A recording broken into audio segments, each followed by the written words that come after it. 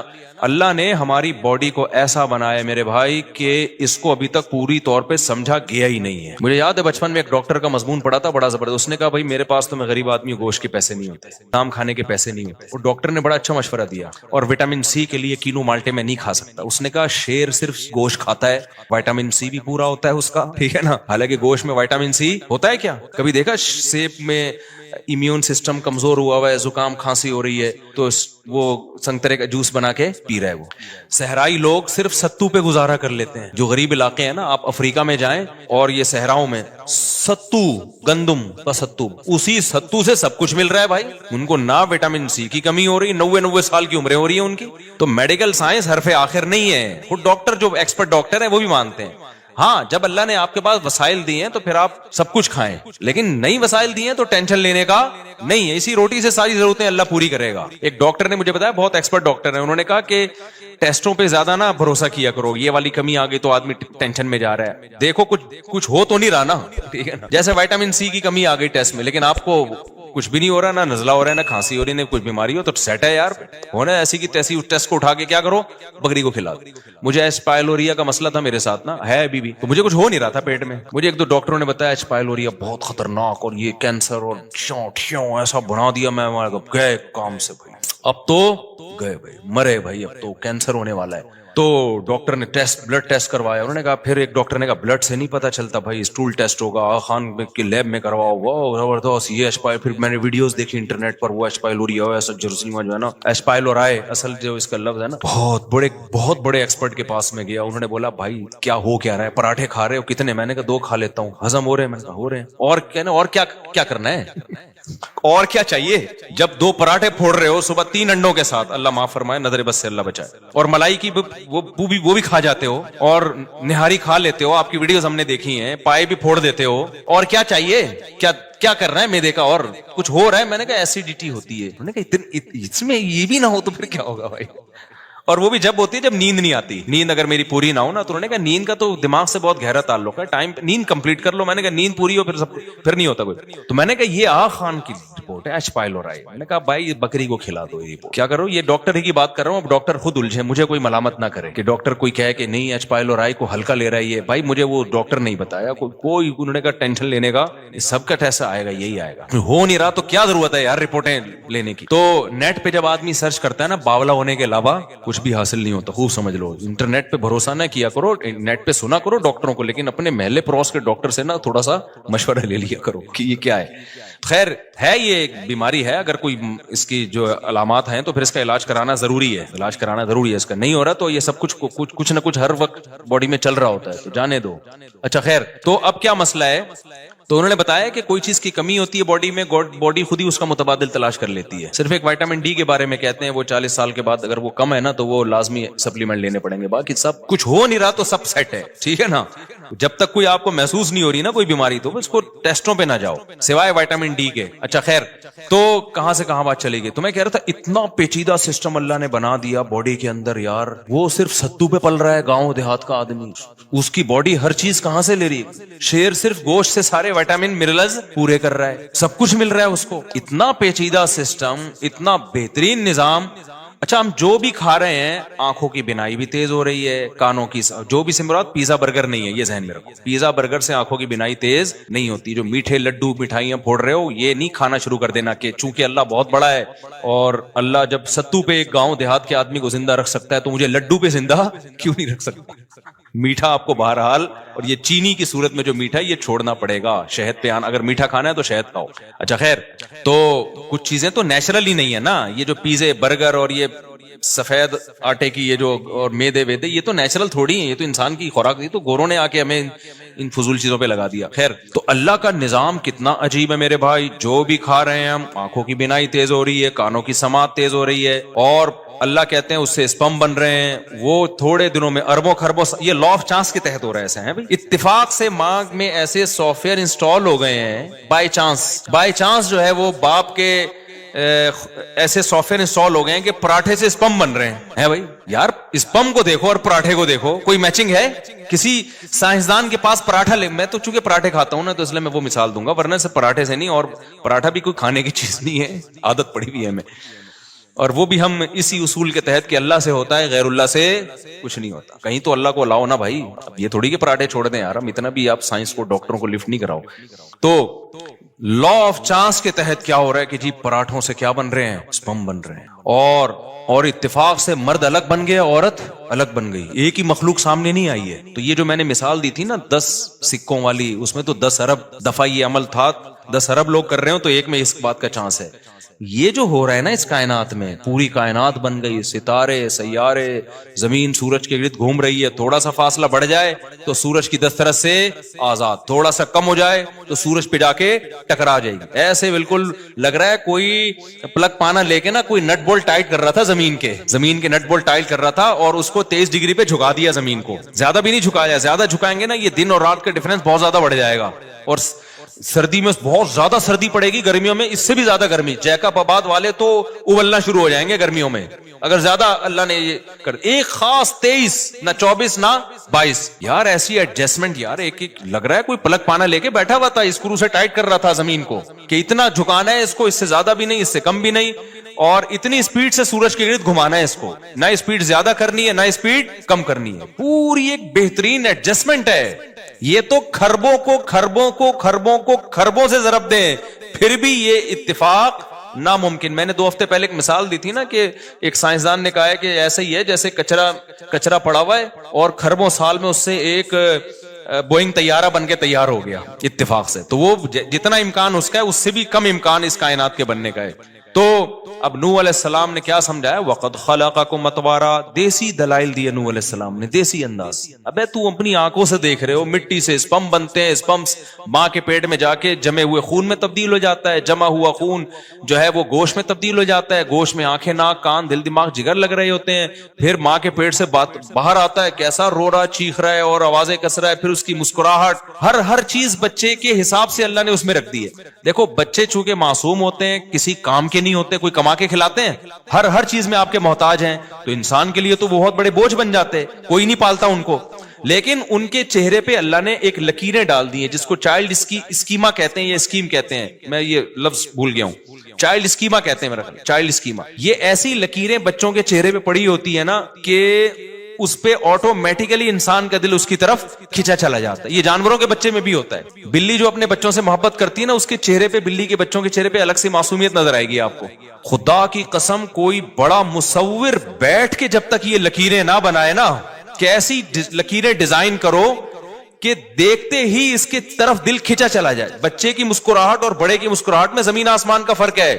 بچے کی معصومیت میں, بڑے کی معصومیت میں, بڑے میں معصومیت ہوتی نہیں ہے. رو رہا ہوتا ہے, دل چاہتا ہے 2 تھپڑ لگا کے خاموش کرا دو اس کو. ویسے تو آج کل بچوں کے بارے میں بھی ماؤں کا دل یہ کر رہا ہوتا ہے کہ 2 تھپڑ لگا کے, لیکن بچے پہ کوئی مصیبت آتی ہے جو اس کا چہرہ جس طرح سے بنتا ہے نا, وہ بڑے کا چہرہ ویسا نہیں بنتا, کیونکہ دل فوراً کھینچا چلا جاتا ہے اس کی طرف. تو یہ اس کے چہرے پہ کچھ لکیریں قدرت نے بنائی ہیں, اسی حساب سے بنائی ہیں, کیونکہ یہ سوسائٹی کے لیے فی الحال کسی کام کا نہیں ہے. اس کو خدمت چاہیے. کون خدمت کرے گا بھائی؟ اس کے چہرے پہ ایسی لکیریں ڈال دو جو اس کو دیکھے اس کو اس پہ پیار آئے. تبھی دیکھیں بچے, ہم بچوں کی تکلیف برداشت نہیں ہوتی ہے انسان سے, بہت ترس آتا ہے بچوں کے اوپر. کہیں بھی ظلم ہو رہا ہو نا, بڑوں پہ ظلم ہو رہا ہو, اس پہ انسان کا دل اتنا پگھلتا نہیں ہے. بچوں پہ ہو رہا ہے ایک دم دل پگھلنا شروع ہو جائے گا. کیوں؟ ان کے چہرے پہ الگ سی معصومیت ہے. تو معصومیت کیا ہے؟ وہ لکیریں ہی تو ہیں. وہ کچھ لکیریں اللہ نے ایسی اس اسٹائل کی بنا دی ہیں, ان کی آنکھوں کو ایسا بنا دیا ہے کہ وہ کھینچتا ہے اپنی طرف لوگوں کو. موسیٰ علیہ السلام کو جب فرعون نے صندوق سے نکالا ہے تو فرعونی کا تو ارادہ تھا قتل کرنے کا, لیکن قرآن کیا کہتا ہے, وَأَلْقَيْتُ عَلَيْكَ مَحَبَّةً مِّنِّي, اے موسیٰ ہم نے تیرے چہرے پہ ایک ایسی معصومیت ڈال دی اور ایسی اللہ نے کچھ چہرے پہ لکیریں بنا دی کہ محبت جو دیکھتا تھا اس کا دل کھینچا چلا جا, یار اتنا پیارا بچہ, بھائی اس کو قتل مت کرو, بھائی اس کو قتل. فرعون جیسا سخت دل آدمی بھی بالآخر اس نے قتل کا ارادہ ترک کر دیا. کہتا ہوں اپنے بچوں کو جب ترغیب دیا کرو صدقے کی تو صرف ترغیب نہیں ہے, بچوں کے سامنے صدقہ کر کے دکھایا کرو. باپ چاہتا ہے نا میرے مرنے کے بعد میرے بیٹے میری بیٹیوں کا خیال کریں, چاہتا ہے کہ نہیں چاہتا؟ تو باپ کو چاہیے صرف ترغیبیں نہ دے, اپنی زندگی میں اپنی بہنوں پہ خرچ کرے, بیٹوں کے سامنے, اپنی زندگی میں بیٹوں کے سامنے اپنی بہنوں پہ, کہ دیکھو میرے باپ کے مرنے کے بعد میں نے تمہاری پھپھوؤں کو پالا ہے, ان پہ خرچ کیا ہے. پھپھو کا لفظ کتنا ڈینجرس ہے کہ نہیں ہے, پھر بھی میں کھلا رہا ہوں اس کو, صحیح ہے. میرے بعد تم نے بھی اپنی بہنوں کا خیال کرنا ہے. دیکھو میرا فلاں بھائی ہے, بے روزگار ہے, وہ کم کماتا ہے, میں اس کو ہدیہ دیتا ہوں, گفٹ دیتا ہوں. یہ بتاؤ بچوں کو, ایسا نہ بتاؤ کہ اس کی انسلٹ ہونا شروع ہو جائے, بچے جا کے بولے تم تو ہمارے باپ کے ٹکڑوں پہ پلے ہو, یہ کون, ہدیہ دے رہا ہوں, گفٹ دے رہا ہوں. دینا چاہیے تاکہ بچوں کو بھی ہو, بڑے کو ہو کہ یار اگر میرا کوئی بھائی جاب لیس ہو گیا تو ہمارے خاندان کی یہ پرمپرا ہے کہ ہم اس کو اکیلا نہیں چھوڑتے. آج پتہ ہے کیا ہو رہا ہے, 1 کروڑ روپے کما رہا ہوگا, دوسرے کے پاس گٹکے کے پیسے بھی نہیں ہوں, پوچھتا بھی نہیں ہے وہ بھائی سے آ کے. بہت بری حرکت ہے. اللہ کو تنگ دل لوگ پسند نہیں ہے, اللہ کو اوپر والا ہاتھ پسند ہے. تخلقوا باخلاق اللہ, حدیث میں آتا ہے جو اللہ کی صفات ہیں وہ اپنے اندر پیدا کرو. اللہ کی صفات تو نہیں پیدا ہو سکتی نا ہمارے اندر, مراد اس سے یہ ہے کہ اللہ جواد ہے, خرچ کر کے خوش ہوتا ہے. تو انسان کو بھی کیا چاہیے, خرچ کر کے خوش ہوا کرے. اللہ رحیم ہے, رحم کر کے خوش ہوتا ہے. تو ہمیں بھی کیا چاہیے, مخلوق پہ ہم رحم کھائیں, ترس کھائیں. اللہ کو ظلم پسند نہیں ہے تو ہم بھی ظلم کو پسند نہیں کریں. تو یہ جو جعل اللہ غناہ فی قلبی ہے نا, یہ میں ٹینشن کی بات کر رہا تھا کہ نبی صلی اللہ علیہ وسلم نے فرمایا جو ساری ٹینشنیں ختم کر کے ایک ٹینشن کو اپنے اوپر رکھتا ہے تو اللہ اس کی ساری ٹینشنیں ختم. پہلا انعام کیا ملتا ہے, جعل اللہ غناہ فی قلبہ, جیب میں کچھ بھی نہیں ہوگا لیکن سینہ ایسا چوڑا ہوگا جیسے کوئی بہت بڑا سیٹ, اندر سے اس کو اپنے اندر سیٹ پناہ محسوس ہوگا, صحیح ہے نا. تو اس لیے خوش رہے گا, وہ کہے گا اللہ کا دیا ہمارے پاس بہت کچھ ہے. فرمایا وَجَمَعَ لَهُ شَمْلَهُ, اس کی فکروں کو اللہ سمیٹ دیں گے. اور تیسرا انعام کیا ملے گا, ایسا نہیں ہوگا کہ دنیا نہیں آئے گی اس کے پاس. فرمایا أَتَتْهُ الدُّنْيَا وَهِيَ رَاغِمَةٌ, دنیا آئے گی ناک رگڑتی ہوئی. عزت سے دور بھاگے گا, عزت بھی ملے گی. پیسے سے دور, غلط طریقے سے پیسہ, لالچ والے پیسے سے دور بھاگے گا لیکن پیسہ اس کے پیچھے پیچھے بھاگے گا, ذلیل ہو کے آئے گا پیسہ. اور آپ صلی اللہ علیہ وسلم نے فرمایا وَمَنْ كَانَتِ الدُّنْيَا هَمَّهُ, لیکن جس نے دنیا کو فوکس کیا, اس مسجد پہ قبضہ کر لوں تاکہ یہاں سے چندہ آئے. آج کل یہ بھی ایک بڑا مسئلہ چل رہا ہے, مسجدیں اور مدرسے وہ سورس آف انکم بن گئی ہیں بعض لوگوں کی. ایسی لڑائیاں ہوتی ہیں نا, آپ کی سوچ ہوگی, ان کو پتا ہے یار یہاں سے تو سارا سیٹ اپ ہمارا کیا ہو جائے گا. ممبر کا شوق, علماء کہتے ہیں جس کو ممبر کا شوق ہو نا اس کو کبھی بھی ممبر نہ دو. جس کو یہاں بیٹھنے کا شوق ہو نا کہ میں آ جاؤں کسی طریقے سے, وہ اس لائق ہی نہیں ہے کہ اس کو بٹھایا جائے. یہ جو مسند ہوتی ہے نا اس پہ بٹھایا جاتا ہے, بیٹھتا کوئی بھی خود نہیں ہے. تبلیغ میں کبھی ایسا نہیں ہوتا کہ جو کہر کبھی نہیں ہوگا مشوروں میں کہ جی میرا بیان آپ بڑے اجتماع میں رکھ لیں, سیروزے میں اس دفعہ جو مین بیان ہوگا وہ میرا ہوگا. جس دن تبلیغ میں کسی نے ایسا کہہ دیا نا کہ آج اسٹیج پہ میرا بیان ہوگا, اس دن سے اس کے علاوہ سب کا بیان ہوگا, قیامت تک کے لیے اب اس کا بیان تبلیغ میں کبھی بھی نہیں ہوگا. بھائی تجھے کیوں شوق ہے, سمجھ میں آ رہی ہے بات کہ نہیں آ رہی؟ یہ آج کل بڑے مسائل چل رہے ہیں مارکیٹ میں. مجھے یاد ہے ایک دفعہ بیان تھا پہاڑ گنج میں, میں اس وقت بہت ہی کم عمر تھا, یعنی یہ 95-96 کی بات ہوگی, اس وقت کی بات ہوگی. اچھا مجھے بھی انہوں نے بیان کے لیے بلا لیا تو کنفرم نہیں تھا کہ میں آ رہا ہوں, تو کسی اور کو بھی بلا لیا انہوں نے بیان کے. وہ سمجھے کہ میں نہیں آ رہا. اب میں پہنچا ہوں تو وہ بھی, وہ عجیب آدمی, مجھے دیکھ کے اس کی سانس پھول رہی ہے کہ یہ کیوں آ گیا. میں حیران ہو رہا ہوں, بھائی تو بیان کر لے, کس نے منع کیا ہے یار, دین کی بات ہی کرنی ہے نا دونوں نے, نماز روزے کی ترغیب بھی دینی ہے. ایسا تو نہیں کہ ہمارا اختلاف ہو, تم گٹکے کے فضائل بیان کرو گے, میں نماز کے فضائل بیان کروں گا. تو دیکھ کے نا عجیب سا ہو گیا ہونک. تو میں نے اس کو کہا, میں نے کہا بھائی آپ ہی کا بیان ہوگا, میرا بیان نہیں ہوگا, آپ ڈرے نہیں. لیکن مجھے افسوس بہت ہوا کہ یہ کیا سیاست ہے بھائی, یہ تو ایک دوسرے کو تو سپورٹ کرنا چاہیے نا. میں تو خوش اس پر ہوا کہ اچھا یار مجھے گلے کو سکون مل گیا, ٹھیک ہے نا, ذمہ داری یہ اٹھا رہے ہیں, ثواب کس کو مل رہا ہے, ہمیں مل رہا ہے. تو یہ بڑا مسئلہ ہے آج کل. یہ مسجد کمیٹیوں کو بھی چاہیے اور لوگوں کو بھی یہ اصول بنا لینا چاہیے, جس کو شوق ہو نا گھسنے کا اس کو کک آؤٹ کرو, بولے چلو یہاں سے. ہمارے فرمایا کرتے تھے امام کی سلیکشن کا یہ طریقہ ٹھیک نہیں ہے کہ آپ خود درخواست دیں کہ مجھے یہ امام لگا دو. فرمایا امام کی سلیکشن کا طریقہ یہ بڑے مدارس سے آپ رابطہ کریں, ان سے بولیں ہمیں اس طرح کا امام چاہیے, ہماری یہ ضرورت ہے, آپ کو جو بہتر لگے آپ اس کو بھیجیں, وہ بھیجیں گے پھر. تو یہ اس سے یہ مسجدوں کے قبضے وبضے اور یہ ڈرامے بازیاں جو چل رہی ہیں نا یہ ختم ہوں گی, ورنہ تو آج کل مسجدیں تو بھائی پوری وہ بن بن چکی ہیں. خیر تو اللہ کے یعنی یہ دنیا کے مختلف طریقے ہیں. یہ دنیا ہے لیکن لیبل اس پہ دین کا لگا ہوا ہوتا ہے. تو نبی صلی اللہ علیہ وسلم نے فرمایا کہ من کانت الدنیا ہمہ، جس نے دنیا کو اپنی فکر بنایا، سب سے پہلا عذاب پتہ ہے کیا ہوگا؟ جعل اللہ فقرہ بین عینیہ. کیسے خطرناک الفاظ ہیں. آپ نے فرمایا اللہ اس کی نگاہوں کے سامنے فقر و فاقہ پیدا کر دے گا. سامنے جیسے کوئی سامنے چڑیل کھڑی بھی ہو، زندگی میں کبھی سکون ملے گا آپ کو؟ یہ نہیں نبی نے فرمایا کہ فقر و فاقہ اس پہ مسلط کر دے گا، نا نا نا. فقر و فاقہ کا خوف، غربت کا خوف ہر وقت اس پہ مسلط رہے گا. ایک ہوتا ہے نا جن نے آپ کو پکڑ لیا، وہ اتنی بڑی ٹینشن نہیں، اب تو پکڑ ہی لیا نا. کیا خیال ہے؟ جیسے وہ آدمی گیا نا جنگل میں قضائے حاجت کے لیے، شیر بیٹھا ہوا تھا، تو اس نے کہا ہمارا تو حساب کتاب ہو گیا، اب تو ہی کر لے جو بھی کرنا ہے تو نے. اب تو ہو گیا نا، خوف جو تھا وہ اس کا آؤٹ پٹ سامنے آ گیا. تو لیکن جن سامنے موجود ہو، چڑیل سامنے موجود ہو، ڈرا رہی ہو، ابھی پکڑا، تو ایسے آدمی کو سکون مل سکتا ہے؟ تو نبی صلی اللہ علیہ وسلم نے فرمایا کہ جس شخص کے دل میں دنیا کی محبت، دنیا کی ہوس، کتنی ہی دولت آ جائے، ہر وقت غربت کا خوف، فقر و فاقہ کا خوف، دنیا کی نعمتیں چھننے کا خوف، بینہ عینیہ، اتنا سامنے ہوگا، آنکھوں کے بالکل سامنے، ہٹے گا ہی نہیں اس سے. سوئے گا خیال آئے گا ابے میری فیکٹری میں آگ نہ لگ جائے، ابے ایسا نہ ہو کہ یہ چیز مہنگی ہو جائے، اس کی امپورٹ بند ہو جائے، ابھی ایسا نہ ہو کہ اس کی ایکسپورٹ بند ہو جائے، ابے ایسا نہ ہو پاکستان کے حالات اور خراب ہو جائیں، چلو باہر چلتے ہیں، ابے ایسا نہ ہو باہر کے حالات بھی خراب ہو جائیں، ابے ایسا نہ ہو جائے، ابے ایسا نہ ہو جائے، ایسا نہ ہو کرفیو لگ جائے، ایسا نہ ہو یہ ہو جائے. ہر وقت چڑیلوں کی طرح نا غربت کا خوف اس کو ڈراتا رہے گا. اور یہ بھی مشاہدے پر مبنی ایک حقیقت ہے. ہم نے بڑے بڑے فیکٹریوں کے مالکان کو اسٹریس اور ڈپریشن میں دیکھا ہے.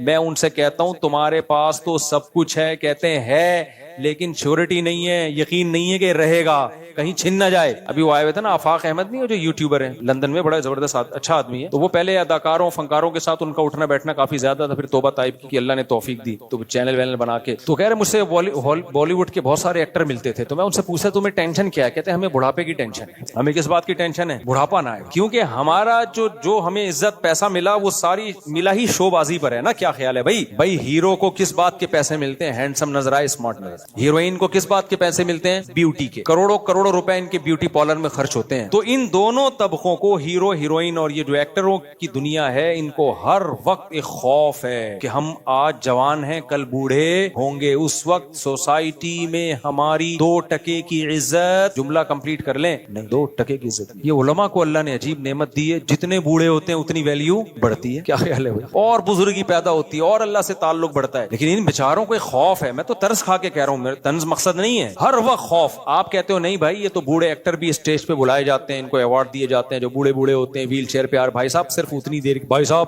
دیر کی عزت مل رہی ہوتی ہے ان کو. ڈاکٹر ذاکر نائک صاحب نے ایک اچھا لفظ سیکھ لیا، بھائی صاحب آپ غلط فہمی میں مبتلا ہو، یہ ان کو صرف اتنی دیر کی عزت مل رہی ہے جتنی دیر اسٹیج پہ، اس کے بعد کوئی پرسان حال. کیونکہ شادی بھی نہیں کی ہوتی ان لوگوں نے، بچے بھی نہیں ہوتے، ہوتی ہے تو ایک آدھ بچہ، وہ بھی آج کل کلوننگ سے ہو رہا ہے، پتہ نہیں ٹیسٹ ٹیوب سے ہو رہا ہے، وہ بھی نیچرل نہیں ہو رہا کہ بچے کو ماں کی بھرپور ممتا ملے. حملت امہ کرہن ووضعتہ کرہا. اللہ کہتے ہیں تمہاری ماں ہے، اس نے تمہیں پیٹ میں رکھا تکلیف کے ساتھ، جنا تکلیف کے ساتھ، 2 سال تمہیں گود سے لگا کے رکھا، 2.5 سال. تو یہ بھی سسٹم ختم. ماں ہے ڈی این اے میں ہے ماں، باقی پیٹ بھی کسی اور کا استعمال ہوا، جننے کی تکلیف کسی اور نے اٹھائی، دودھ ڈبے نے پلایا. تو کیا ماں اولاد کا بھی وہ مضبوط رشتہ نہیں رہتا بھائی. بہن بھائیوں کی نعمت تو ملتی نہیں ان بچوں کو، ایک آدھی ہوتا ہے. تو ساری محبتیں تو ختم. تو ان کو سب سے زیادہ ٹینشن بیچارے ایکٹروں کو جو ہوتی ہے، میں طنز میں نہیں کہہ رہا، ہو سکتا ہے بھائی ہم سے اچھے ہوں، ہمارا گیٹ اپ دینداری والا ہو، یہ تو آخرت میں پتا چلے گا کون اچھا ہے کون برا ہے. اور ہم اگر کچھ تھوڑے بہت نماز روزے کی توفیق ملتی ہے تو ہمارا کیا کمال ہے. تو اللہ نے اچھے ماحول میں پیدا کر دیا. ہمیں تو ڈر لگتا ہے کہ اتنے اچھے ماحول میں یہ لوگ پیدا ہوتے تو شاید ہم سے زیادہ اچھے ہوتے. لیکن بہرحال یہ قابل طرز زندگی ہے میرے بھائی. ہر وقت خوف کس چیز کا؟ بڑھاپے کا. اس خوف کو ختم کرنے کے لیے مسکراتے بھی ہیں، ہنستے بھی ہیں، ایک کوشش کرتے ہیں لائف کو انجوائے کرنے کی.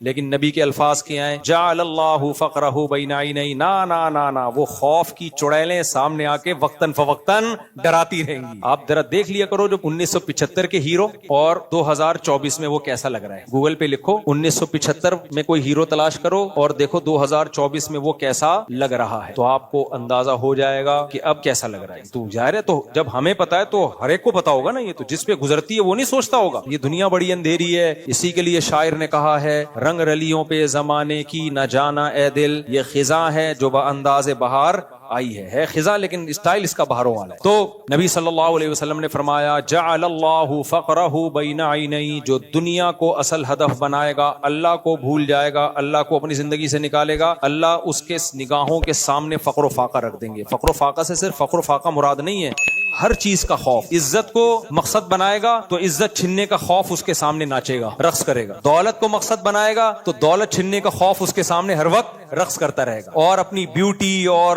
فٹنس کو اگر وہ ہدف بنائے گا، جیسے باڈی بلڈر کیا کرتے ہیں، میں ان سے کہتا ہوں جم جاؤ، 2-4 اسپیڈ بریکر بنا لو کافی ہے. اتنی زیادہ ایکسرسائز کرنا، باڈی بھائی صاحب کیڑوں نہیں کھانا ہے، اینڈ میں کوئی اور کام کو فوکس کرو، ٹھیک ہے. ہدف نہ بناؤ اس چیز کو، ہدف کسی اور چیز، آخرت کو بناؤ ہدف. قبر کی بھی زندگی آخرت بھی ہے، ٹھیک ہے. جم جاؤ، اچھی صحت، بہت بہترین، ویل ڈن. اتنا نہیں کہ ساری صلاحیتیں اس میں جھونک دو. میں ایسے آدمی کو جانتا ہوں ہمارے ساتھ جم میں آتے تھے، اب کسی کو کیا پتا، کس نام تھوڑی جانتے ہیں اس لیے غیبت نہیں ہے. وہ بندہ 3-4 گھنٹے ایکسرسائز کرتا تھا اور کھاتا کیا تھا، 5 سال سے روٹی نہیں کھائی اور اتنی ڈائٹ پلان اس کا. تو میں دیکھا کہ 2 سال ہو گئے غائب بندہ. میں نے کہا شاید ترقی کر کے اب بہت بڑے جم میں چلا گیا وہ بیچارہ. ایک دن میری کہیں روڈ پہ ملاقات ہوئی تو بہت ہی باریک سا ہوا تھا، جو تھوڑے بہت اسپیڈ بریکر بنے تھے، جیسے گورنمنٹ جب آتی ہے نا سارے اسپیڈ بریکر ایک دفعہ میں بلڈوزر پھیر کے ختم کر دیتی ہے. تو میں نے کہا یار آپ کو ہوا کہ؟ کہہ رہے یار میں بیمار ہو گیا تھا، اس بیماری نے ساری میری باڈی کی ایسی کی تیسی کر. کس چیز کو ہدف بنایا بھائی میرے؟ اعتدال سے چلو نا، اعتدال سے چلو. انگریزوں کے پاس تو دیکھو کرنے دھرنے کا کوئی کام ہے ہی نہیں. انگریز کا تو ہدف ہی دنیا ہے. وہ بکرے کھاتے رہتے ہیں، جم جاتے رہتے ہیں، وہ بکرے لگتے رہتے ہیں، یہاں دمبے نکل رہے ہیں، ادھر سے بکرا نکل رہا ہے، ادھر سے گائے نکل رہی ہے، ادھر سے بھیڑ نکل رہا ہے. وہ ساری باڈی ان کی دمبے، گائے، بھیڑ اور پروٹین کا مجموعہ ہوتی ہے ان کی. ہم تھوڑی بھائی، ہمیں تو اللہ نے آخرت کے لیے پیدا کیا. کچھ تہجد میں ٹائم لگاؤ، کچھ ذکر اذکار میں ٹائم لگاؤ، کچھ نماز روزے میں ٹائم لگاؤ، کچھ تلاوت میں ٹائم لگاؤ، کچھ اللہ اللہ کرو، کچھ دینی محفلوں میں بیٹھنے کے لیے ٹائم نکالو، کچھ بزرگوں کی صحبت میں بیٹھنے کے لیے ٹائم نکالو، کچھ قرآن سیکھنے کے لیے ٹائم نکالو، کچھ قرآن پڑھانے کے لیے ٹائم نکالو، کچھ دعوت اور تبلیغ کے لیے ٹائم نکالو. ہم نے ان سب چیزوں کے لیے ٹائم نکالنا ہے. تو نبی صلی اللہ علیہ وسلم نے فرمایا کہ جو دنیا کو ہدف بنائے گا جعل اللہ فقرہ بین عینی، سب سے پہلے اللہ جس چیز کو ہدف بنائے گا نا اسی کے چھن جانے کا خوف اس کے سامنے مسلط کر دیں گے. ہر وقت ڈر لگا رہے گا اب یہ گئی، یہ چیز گئی میں سے، یہ گئی. دوسری چیز کیا؟ فرق علیہ شملہ، ہدف اس نے ایک چیز کو بنایا تھا، دنیا کی ایک چیز کو، لیکن اس ایک چیز کے اتنے انڈے بچے پیدا ہوں گے، ہزاروں فکریں مسلط کر دیں گے اللہ اس کے اوپر، ہزاروں فکریں. پھر اس کو یہ ہوگا یہ بھی مل جائے، یہ بھی مل جائے، یہ بھی مل جائے، یہاں سے بھی یہ بھی بڑا بھی میں بنوں، سب میں بات بھی میری اونچی ہو، صحت بھی میری اچھی ہو، دولت بھی میرے پاس سب سے زیادہ ہو، عزت بھی میرے پاس سب سے زیادہ ہو، گاڑی بھی میری سب سے اچھی ہو، موبائل بھی میرا سب سے اچھا ہو، بیگم بھی میری سب سے خوبصورت ہو، اور جو ہے بزنس بھی میرا سب سے آگے ہو. ہر چیز میں کمپٹیشن میں لگے گا تو فکریں سمٹنے کے بجائے پھیلتی چلی جائیں گی. جس کو متنبی نے کہا ہے ما قضا احد منها لبانته ولن تها عرب الا الى عربی، کہ اس دنیا سے کسی نے اپنی خواہش پوری نہیں کی. جس نے ایک خواہش پوری کی نا، وہ ایک خواہش ہزاروں انڈے بچے دے کے جاتی ہے اور وہ ہزاروں خواہشات کو جنم دے کے جاتی. ابھی آپ کے ذہن میں آتا ہے کہ میرا یہ ہدف ہے، یہ خواہش میری پوری ہو جائے تو لائف کو انجوائے کروں گا. نا نا نا نا، جب وہ خواہش پوری ہوگی 2-4 دن تک سکون ہوگا، پھر آدمی کہے گا یار اس سے کوئی بڑا ہاتھ مارو. آپ کا کیا خیال ہے؟ سکون میں آ گیا، اربوں روپے میں نے کما لیے، آگے نہ اگلا پروجیکٹ، اگلا. کیا اگلے سے سکون میں آ جائیں گے؟ نہیں بھائی، اگلا، پھر اس کے بعد آدمی کا کبھی بھی انسان کا پیٹ نہیں بھرتا میرے بھائی. ہاں اگر اچھی نیت سے بنایا جا رہا ہے کہ بھائی لوگوں کو رہائش کا موقع ملے پھر ٹھیک ہے، پھر یہ دنیا نہیں ہے، یہ تو آخرت ہے. پھر کاروبار بھی وہ نیکی بن جاتا ہے. اگر آپ بزنس اس نیت سے کرتے ہو یار لوگوں کو بھی ایک اچھی معیاری رہائش ملے تو پیسہ بھی آئے گا، معیاری رہائش بھی ملے گی. اگر یہ نیت ہے بھائی پھر تو 10 کرو. لیکن عام طور پہ لوگوں کی یہ نیت ہوتی نہیں ہے. تو نبی صلی اللہ علیہ وسلم نے فرمایا لو کان لابن آدم وادی من ذهب احب ان يكون له وادیان. آپ نے فرمایا کہ اگر ابن آدم کو 2 پہاڑوں کے درمیان سونا بھر کے دے دیا جائے نا تو اس کی خواہش ہوگی کاش اس جیسی 2 وادیاں اور ہو جائیں میرے پاس. یہ تو ابھی آپ کو لگ رہا ہے کہ نہیں ہماری بالکل خواہش نہیں ہوگی. اللہ تو ہمیں سونے کی ایک وادی کیا 2-3 ڈلے دے دے بس ہم خوش ہو جائیں گے. یہ ابھی محسوس ایسا ہو رہا ہے آپ کو. جب ملیں گے فوراً 2-4 دن کے بعد آپ کہوگے یہ 4 اینٹیں سونے کی، اس کو 8 کیسے بناؤں میں. تو سکون میں نہیں آئے گا میرے بھائی صاحب سمجھ رہے ہو بات کو؟ سکون میں کبھی بھی نہیں آئے گا. سکون میں جب ہی آئے گا جب خرچ کرنا سیکھے. یار مر جاؤں گا کل پتہ نہیں، چلو یار یہ والا پلاٹ اٹھا کے کسی کو دے دو، غریب کو دے دو، یہ فلاں کو دے دو، یہ فلاں کو دے دو. ایسا نہیں سارے دے دیں پھر روڈ پہ بیٹھے ہوئے ہوں, ایک اعتدال سے. تو جعل اللہ فقرہ بین عینی وفرق علیہ شملا, نبی نے فرمایا اللہ اس کی فکروں کو سمیٹنے کے بجائے بکھیر دیں گے. رات کو سونے کے لیے لیٹے گا, 20 فکریں مسلط ہوگی, یار یہ بھی ہو جائے, یہ بھی نہیں ہو رہا, وہ کام ٹھیک ہوا تو وہ فائل اٹک گئی ہے, یہ کام ٹھیک ہوا تو وہ کام اٹک گیا ہے, کچھ بھی نہ ہونا بیگم عذاب بن جائے گی. ایسے ایسے کیس آتے ہیں. سب کچھ سیٹ چل رہا تھا, بہت اونچے گھرانے میں شادی کی, بیگم نے ایسی جوتیاں لگانا شروع کی ہے نا سر پہ, ایسے ڈپریشن میں گئے ہیں کہ نہ چھوڑ سکتے ہیں. ہمارے حضرت کے پاس ایک کیس آیا فیکٹری کے مالک کا, بہت کروڑ پتی آدمی تھا, اس کی بیگم عذاب جان بنی ہوئی تھی اس کے لیے نا. تو اس نے حضرت سے آ کے بتایا کہ میری بیگم یہ کر رہی ہے, بہت ہی ذلیل کیا ہوا تھا اس کو بیچارے کو.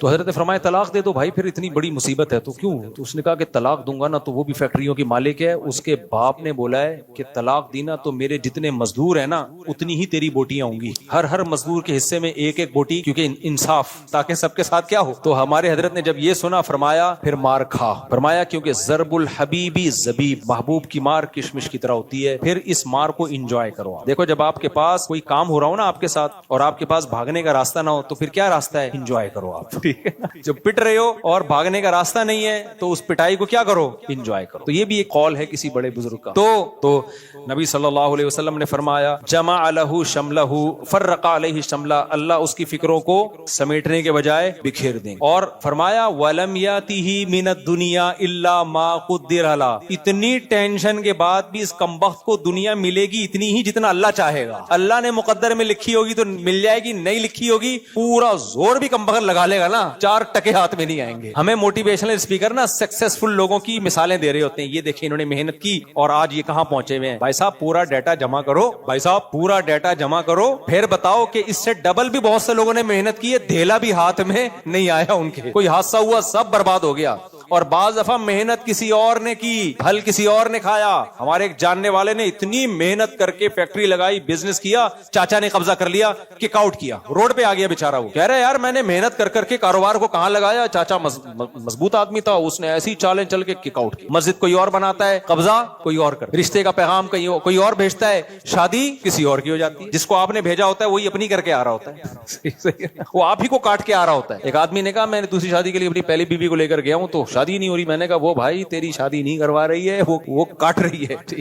تو ساری محنتیں ہو کے بھی رزلٹ بعض دفعہ زیرو ہوتا ہے. ہارٹ اسپیشلسٹ ڈاکٹر جو لوگوں کو ہارٹ اٹیک سے بچنے کے طریقے بتا رہا ہوتا ہے وہی ہارٹ اٹیک میں ہلاک ہو جاتا ہے. یہ ہے دنیا. شوگر اسپیشلسٹ جو شوگر کی دوائیاں ایجاد کر رہا ہوتا ہے, اتنا بڑا ریسرچر ہوتا ہے, اسی کو گردے فیل ہو جاتے ہیں شوگر سے. گردوں کے اسپیشلسٹ ڈائلیسس کروا رہے ہیں. جم میں آدمی دل کو کمزور کرنے کے لیے جاتا ہے یا مضبوط کرنے کے لیے, مضبوط. کتنے کیسز ہیں جم ہی میں اٹیک ہوا مر گیا, گئے تھے دل کو مضبوط کرنے کے لیے, ویٹ اٹھایا, چلو بھائی انا للہ ہو گیا. یعنی جو کامیابی کا ذریعہ جو چیز تھی وہی چیز ناکامی کا ذریعہ بن گئی. اس لیے نبی نے فرمایا کہ دنیا ملتی بھی اس کی سوچ اور اس کی محنت میں نہیں ہے, ملے گی اتنی جتنی اللہ نے لکھی ہوئی ہے. تبھی تو نبی نے فرمایا کہ اجملوا فی الطلب وتوکلوا علیہ, دنیا کمانے میں اعتدال سے کام لو, یعنی حد سے زیادہ دنیا کو مسلط مت کرو. وجہ اس کی کیا ہے, اللہ پہ توکل کرو, اس لیے کہ اللہ نے مقدر میں لکھی ہوئی ہے اپنے نصیب سے زیادہ کا تم نہیں کما سکتے. تو جب نہیں کما سکتے بھائی اعتدال سے. آپ کو پتا ہے بعض موٹیویشنل اسپیکر جو لوگوں کو پیسہ بنانے کی ترغیب دیتے ہیں, میں کسی کا نام نہیں لیتا, وہ بعض ان میں ایسے ہیں جو کھسک گئے ہیں, ڈپریشن میں چلے گئے ہیں, کیونکہ اتنا ہر وقت وہ پیسہ پیسہ پیسہ پیسہ بناؤ, پیسہ بناؤ, اور خود بھی پیسہ کاروبار, وہ ہوتے ہوتے نہ سکون مل رہا ہے, نہ نیند ہو رہی ہے, نہ بچوں کو ٹائم دے رہے ہیں. اتنا زیادہ دماغ پہ جب ایک چیز کا بہت زیادہ بوجھ ہوتا ہے دماغ کی سیٹنگ آؤٹ, دماغ خراب ہونا شروع ہو جاتا ہے. تو یہ نبی صلی اللہ علیہ وسلم کی حدیث کا مطلب ہے. تو میں ٹینشن پہ اس لیے بار بار میرے بھائی بیان کرتا ہوں, تو میں کوئی سائیکیٹرسٹ نہیں ہوں, سائیکولوجسٹ نہیں ہوں. یہ ٹینشن اللہ کو پسند نہیں ہے. یہ وہ ٹینشن ہے جس پہ ثواب نہیں ملے گا آپ کو, بلکہ گناہ ملے گا. اب دیکھو پچھلے جو قومیں تھی نا انبیاء کی, وہ گھر بنانے کی ٹینشن بہت زیادہ لیتی تھی. پچھلی جو قومیں ہیں, قوم عاد, قوم سمود, ان کی ٹینشنوں میں ایک بہت بڑی ٹینشن یہ تھی کہ گھر ذاتی ہونا چاہیے, مضبوط ہونا چاہیے, اچھی بات ہے, مضبوط بھی ہونا چاہیے. تھوڑی بہت اس کی ٹینشن بھی لے لو تو کوئی حرج نہیں ہے, تھوڑی بہت ٹینشن, یار تھوڑا سا پیسہ بچا کے گھر بنا لو, تھوڑی بہت. لیکن وہ بہت زیادہ ٹینشن لیتے تھے, یار نہیں اپنا ہونا چاہیے, نہیں بھائی ہونا, اور بہت مضبوط ہونا چاہیے. اس کے لیے وہ کیا کرتے, اب یہ سیمنٹ بجری تو شاید ایجاد نہیں ہوئے تھے, بجری تو تھی, سیمنٹ ویمنٹ کا نہیں سیٹ اپ ہوگا یا ہوگا, لیکن ان کو بہت ہی مضبوط چاہیے تھا. تو بہت مضبوط کے لیے وہ پتہ ہے کیا کرتے تھے, وہ کرتے تھے چٹانوں کو نا تراشنا شروع کرتے تھے. سمجھ رہے ہو, یہ آسان کام ہے, مشکل کام ہے, تھوڑا مشکل ہے, بہت زیادہ مشکل ہے, زیادہ. یار پوری چٹان سنگ مرمر کی آپ نے اس کو تراشنا شروع کر دی, تراش کے واش روم بنا دیا, پھر پیچھے محل بنا دیا, پورا گھر. نبی نے ان سے کہا کہ تتخذون مصانع لعلکم تخلدون. ابے بھائی اپنی عمر تو دیکھو, اتنا مضبوط کیوں بنا رہے ہو؟ اتنا مضبوط گھر, تمہاری ہڈیوں میں سریا اتنا مضبوط تھوڑی ڈلا ہوا ہے, وہ تو گلتا چلا جا رہا ہے. ہڈیوں کا سریا تو بہت تیزی سے 40 سال کے بعد ختم ہونا شروع ہوتا ہے. گھر اتنا مضبوط بھائی بچوں کے لیے بنا رہے ہیں تو بھائی بچے اپنے لیے خود بنا لیں گے نا. اگر بچوں کے لیے بنانا ہے تو بچوں کی بھی اتنی زندگی نہیں ہے. اپنی زندگی کو, آدھی زندگی کو گھر بنانے میں برباد کر دیا, کوئی اور کام کر لیتے. حالانکہ حلال پیسوں سے بنا رہے تھے. میں جو ذاتی گھر کے بارے میں بار بار بولتا ہوں, مجھے شوق نہیں ہے میرے بھائی ذاتی گھر میں زیادہ دلچسپی لینا. یہ شریعت کے مزاج کے خلاف ہے. بہت پیسہ دیا ہے بنا لو, نہیں ہے چھوڑ دو ایسی کی تیسی. یہ اینٹ اگر آپ کی اپنی نہیں ہے لیکن بیٹھنے کا موقع مل رہا ہے آپ کو, اور سونے کا موقع, ایک گھر آپ کا اپنا نہیں ہے لیکن آپ کو رہنے کا موقع مل گیا, پنکھا چل رہا ہے, کھڑکی سے ہوا آ رہی ہے, دوسری راستے سے نکل کے جا رہی ہے, دھوپ مل رہی ہے, کوئی بات نہیں. کروڑوں روپے اس نے لگائے, انجوائے کون کر رہا ہے اس میں؟ کرایہ دار. کوئی بات نہیں, لائف کو انجوائے کرو. اتنی پاگل پنا ہے. میں تو مجھے بہت غصہ آتا ہے جب کوئی آ کے کہتا ہے مفتی صاحب اپنا گھر اپنا ہی ہوتا ہے اور کاش میرا ذاتی گھر ہوتا. میں نے کہا کیوں, پھٹے پہ نہیں لیٹے گا اگر تیرا ذاتی گھر ہوگا؟ ذاتی گھروں سے کیا جنازے نہیں اٹھتے؟ نہیں مفتی صاحب کرایہ دار کی ٹینشن ہے. بھائی صاحب ذاتی گھر کی ٹینشن اس سے بڑی ہے. تو بنانے میں کتنا ٹائم لگے گا؟ بہت پیسہ دیا ہے تو بنا لو بھائی. جن کو بہت پیسہ ہے وہ تو پھر ٹینشن بھی نہیں ہوتی نا ان کو. وہ پھر میرے پاس تھوڑی آئے گا روئے گا ہائے مفتی صاحب ذاتی گھر نہیں. یہ تو غریبوں کے مسئلے ہیں نا. میں غریبوں کو خطاب کر رہا ہوں. غریبوں, تمہیں خطاب, آپ کے علاوہ جو غریب ہے ان کو خطاب کر رہا ہوں. جب ایک صاحب نے مجھے کہا مفتی صاحب آپ کہہ رہے ہو ذاتی گھر نہیں, اب غریب آدمی کے لیے کرایہ دینا کتنا مشکل ہے. میں نے کہا یار آپ کے مینٹل لیول کو سلام ہے. بیچارے غریب کے لیے کرایہ دینا مشکل ہے, کروڑوں روپے کا ذاتی گھر خریدنا آسان ہے. جس کے لیے کرایہ دینا مشکل ہے ہم اس کو ترغیب دے رہے ہیں ذاتی گھر ہونا چاہیے. وہ ڈپریشن سے نہیں مرے گا تو اور کیا ہوگا؟ مر رہے ہیں خالی. یہ ہوائی بات نہیں ہے. ساری زندگی محنت کر کر کے 60 سال میں جا کے اپنا گھر بناتے ہیں. اپنا گھر اپنا ہی ہوتا بھائی صاحب. اب آپ کے لڑکنے کا ٹائم آ گیا ہے. قبرستان میں بنا لیتے گھر تو ختم. یحرم ابن آدم ویشب فیہ اثنتان. یہ حدیث پڑھتا ہوں بڑا مزہ آتا ہے, مجھے بہت فائدہ ہوا ہے اس حدیث سے بھائی. فائدہ اس سینس میں کہ میں بھی تو 40 سال سے زیادہ ہو گیا نا, تو اب میں حدیث سوچتا رہتا ہوں بھائی تو نہیں کہیں ادھر کو جا رہا. تبھی میں نا جامعہ کے قریب میں نے اپنے بچوں کو شفٹ کیا ایک جگہ, تو اس کے ساتھ ہی قبرستان ہے. تو میں وہاں قبرستان پہ کھڑا ہو کے بہت دفعہ دیکھتا ہوں بیٹا آنا تھوڑے دن میں. میں نے کہا قبرستان کے قریب گھر ہونے سے یہیں سے پٹے سے نکالا, یہیں پارسل کر دیا, ختم. اتنی سی بات ہے. تب کیا میری اینٹ, میرا پنکھا, میری دیوار, میرا واش روم, لوگ خوش ہو رہے تھے. مجھ سے یہ میرا واش روم دیکھیے آپ. ایک تو نعمت کے طور پہ بیان کر رہا ہے ٹھیک ہے, اتنا زیادہ اس پہ اترانا میرا واش روم. تو میں ان سے کہتا ہوں یہ میرے کرایہ دار کا واش روم دیکھ, بنایا اس نے کروڑوں روپے لگا کے, استعمال کون کر رہا ہے؟ فری پھوکٹ میں. صرف مہینے کا اتنا کرایہ دیتا ہوں, سوتا بھی ہوں, بچے بھی میرے پورے 18 اسی اسٹائل میں پیدا ہوئے ہیں انہی گھروں میں, ٹھیک ہے نا. اور اللہ بھلا کرے آپ کا. اچھا کرایہ دار بھی بہت لچڑ ہوتے ہیں. کرایہ دار پتہ ہے کیا کرتا ہے؟ کوئی ضروری خرچہ بھی ہو نا گھر میں وہ بھی نہیں کرے گا کہ ہمارا اپنا گھر تھوڑی ہے. اتنا بھی لچڑ پن ٹھیک, کمبختو رہ تو خود ہی رہے ہو نا. اگر وہ مالک مکان کنجوس ہے, وہ نئی دیوار اکھڑی ہوئی کلر کر رہا, تو 2 ڈبے لا کے یہاں خود ہی کر لے یار. تو بعض لوگوں کے گھروں میں جاؤ بھنگی خانہ بنا ہوا ہے گھر ان کا. میں کہتا ہوں کیوں نہیں بناتے اس کو؟ کہتے ہیں ہمارا اپنا گھر تھوڑی ہے. ابے تو 10 سال سے رہ رہا ہے, تو وہ اگر لچڑ ہے تو رہ تو ہی رہا ہے نا. ایک کیل ٹھوک دے یار, یہاں پہ گھڑی لگا دے, کیل کا خرچہ نہیں اٹھائیں گے کہ ہمارا گھر تھوڑی ہے. تو تبھی تو مجھے پھر افسوس ہوتا ہے یار, یہ دنیا مسافر خانہ تھوڑی سمجھ رہے ہیں اس کو. اتنی پیسے سے محبت, پیسہ اصل ہے. کسی اور کے گھر پہ بھی اگر آپ پیسہ لگا کے فائدہ خود اٹھا رہے ہو تو لگا دیا کرو, اس میں اتنی ٹینشن مت لیا کرو. کوئی زیادہ ٹینشن کی, وہ اگر وہ لچڑ پن دکھا رہا ہے, وہ نہیں کر رہا, تو رہ تو تم ہی رہے ہو نا. تو میں نے اپنے گھروں پہ بہت خرچہ کیا, کرائے پہ رہتے ہوئے خود لگایا. میں نے بہت دفعہ کیا کہ یار وہ نہیں کر رہے تو چلو ہم کر دیتے ہیں, رہنا ہم نہیں ہے. تو پورے ریپیئر کیے میں نے گھر اپنے, حالانکہ کرائے کے گھر ہیں. پھر مالک مکان کو جب ویڈیو بھیجی, مالک مکان بھائی یہ تو تمہیں بڑا لگژری بنا دی, بڑا تھینک یو. اس کو ڈر تھا ایسا تو نہیں ہے واپسی پہ یہ اتارتے ہوئے لے کے جائیں گے سب چیزیں. اس کو میں نے تسلی دی, نہیں بھائی ایسا نہیں ہے, یہ آپ ہی کا ہے. ہم کو دروازہ کھڑکی یہاں سے نکال کے نہیں لے کے جائیں گے, یہ کھڑکی بھی آپ ہی کی ہے, پکی ٹکی آپ کی ہو گئی. یہ بھی بڑا لچڑ پن ہے نا. 10 سال کے بعد آپ کوئی گھر خالی کر رہے ہو, کھڑکیاں دروازے میں نے لگائے تھے تو میں لے کے جا رہا ہوں. تو میرے بھائی میں زیادہ شو مارنا مقصد نہیں ہے میرے بھائی. میں بار بار جو ان چیزوں پہ اتنا بیان کرتا ہوں, دنیا کی محبت ختم کرو. اللہ کو دنیا کی محبت دنیا مردار کی محبت ہے. نبی صلی اللہ علیہ وسلم نے فرمایا, آپ کی دیکھو موٹیویشن کیسی تھی. آپ صلی اللہ علیہ وسلم ایک دفعہ کچرے کے ڈھیر سے گزرے, ایک بکری کا مرا ہوا بچہ پڑا ہوا ہے. نبی نے فرمایا بتاؤ تم میں سے کون اس کو اتنے درہم میں خریدے گا؟ صحابہ نے کہا یا رسول اللہ یہ تو بدبودار چیز ہے, کون خریدے گا؟ آپ نے فرمایا اللہ کی نظر میں دنیا کی حیثیت اس سے بھی کم ہے جس پہ ہم اتنا ڈپریشن, اتنی ٹینشن میں جا رہے ہوتے ہیں. اللہ کی نظر میں اتنی بھی ویلیو نہیں ہے. کیوں؟ ختم ہونے والی ہے. تھوڑے دن میں پھٹے پہ لیٹنا ہے اور اٹھا کے لوگ قبر میں کروٹ کے بل لٹا کے آئیں گے. 3 دن تک کل سویم ویم 2-4 چیزیں ہوں گی. اس کے بعد قصہ ختم. کروڑوں اربوں روپے پھونک دیے. انجوائے کون کرے گا؟ بعد والے. وہ بھی نہیں کرتے, وہ بھی بیچ باشت کے کھا جاتے ہیں. پھر وہ اپنے بچوں کے لیے بنانے کی فکر کرتے ہیں. تو حالانکہ آپ کے ابا نے آپ کے لیے بنایا تھا تو رہ لیتے نا اس میں. اب آپ اپنے بچوں کے لیے بنا رہے ہو, پھر وہ اپنے بچوں کے لیے بنا رہے ہیں. آپ کے لیے کس نے بنایا پھر؟ ایک صاحب نے مجھے کہا نا کہ آپ اپنے ذاتی, بہت پرانی بات ہے 10 سال پہلے کی, آپ اپنا ذاتی گھر کیوں نہیں بناتے؟ میں نے کہا میری اتنی بچت ہی نہیں ہے کہ میں اتنے ٹینشن لوں, تو میں کھانا پینے میں بہت ہاتھ مجھے محدود کرنا پڑے گا, بچوں کی اسکول کی فیسیں بھی. تو انہوں نے کہا اپنے بچوں کے لیے ٹینشن لیں. میں نے کہا میرے والد صاحب نے میرے لیے گھر بنایا تھا تاکہ مجھے ٹینشن نہ ہو. اب میں فوراً ٹینشن لینا شروع کر دوں اپنے بچوں کی تو والد صاحب کا مقصد فوت ہو جائے گا. ان کا مقصد تھا مجھے ٹینشن سے بچانا نا. تو میں اپنے بچوں سے زیادہ اپنے والد کے بچوں کی فکر کرتا ہوں. بہت گہری بات ہے, نہیں سمجھ میں آئی. اگر میں اپنے بچوں کی ٹینشن لے کے گھر مسلط کر لوں تو میں ٹینشن میں آ گیا نا, جبکہ میرے والد صاحب مجھے گھر بنا کے گئے تاکہ میں ٹینشن سے نکلوں. تو میں نے کہا میں اپنے بچوں سے زیادہ اپنے والد صاحب کے بچے کی فکر کرتا ہوں. اپنے باپ سے مجھے محبت ہے, میرے باپ کی روح کو تکلیف ہوگی, وہ کہے گا میں نے, میرے ابا کہیں گے کہ میں نے اتنی ٹینشن لے کے اس کے لیے گھر بنایا تاکہ اس کو ٹینشن نہ ہو, لیکن اس کو تو مجھ سے بھی بڑی ٹینشن ہو گئی, 18 کی ٹینشن ہو گئی اس کو تو کہ سب کے لیے گھر بنانا ہے. کیا خیال ہے؟ تو ابا کہیں گے میرا پیسہ ضائع ہو گیا نا.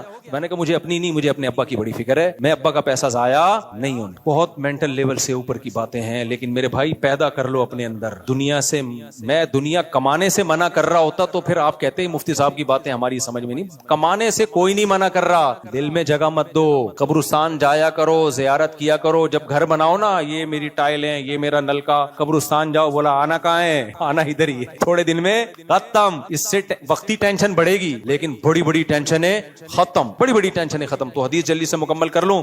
فرمایا جعل اللہ غناہ فی قلبی جعل اللہ فقرہ بین عینیہ وفرق علیہ شملا ولم یاتہ من الدنیا الا ما قدر له. فرمایا پوری زور لگا دے گا دنیا کے پیچھے, ملے گی اتنی جتنی اللہ نے مقدر میں لکھی ہوئی ہے. تو اس لیے میں بار بار ٹینشن پہ بیان کرتا ہوں, بار بار, کیونکہ یہ مذہب کا ٹاپک ہے, یہ ڈاکٹروں کا ٹاپک نہیں ہے. اور ٹینشن ختم کرنے کا علاج بھی اسلام کے پاس ہے, سائیکیٹرسٹ اور سائیکولوجسٹ کے پاس نہیں ہے. سمجھتے ہو؟ کیونکہ جب تک دنیا کی محبت ختم نہیں ہوگی یہ ٹینشن نکلے گی